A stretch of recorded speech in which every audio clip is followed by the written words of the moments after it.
Normal delivery বা স্বাভাবিক উপায়ে সন্তান প্রসবে উদ্বুদ্ধ করতে শনিবারের মধ্যে সব ক্লিনিকে আলাদা লেবার রুম নিশ্চিত করতে হবে, অন্যথায় কঠিন ব্যবস্থা নেওয়া হবে এমন হুঁশিয়ারি দিয়েছেন স্বাস্থ্যমন্ত্রী সরদার মোহাম্মদ শাখাওয়াত হোসেন।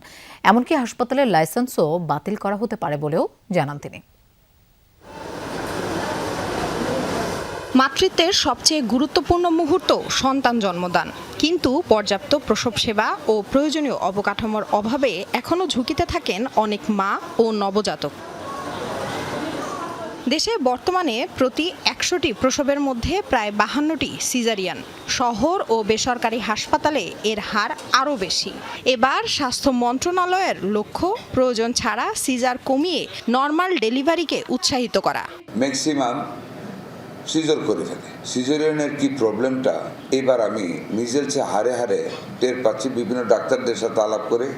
শনিবারের মধ্যে সব ক্লিনিকে আলাদা লেবার রুম চালুর নির্দেশ দিয়েছেন স্বাস্থ্যমন্ত্রী।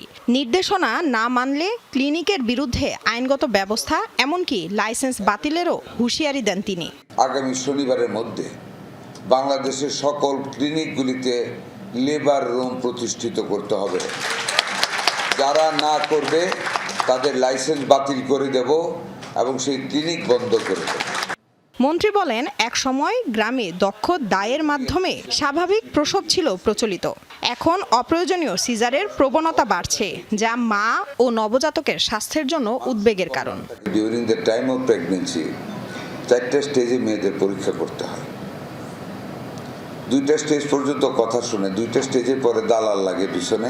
আমাদের মায়েরা ভীতির কারণে, জীবন রক্ষার কারণে দালালদের কথা শুনে এমনভাবে ভয় দেখানো হয় এখানে কোনো অল্টারনেটিভ থাকে না, চিন্তা করার কোনো রকম বিকল্প থাকে না। এর হাত থেকে এই জাতিকে আমাদের রক্ষা করতে হবে।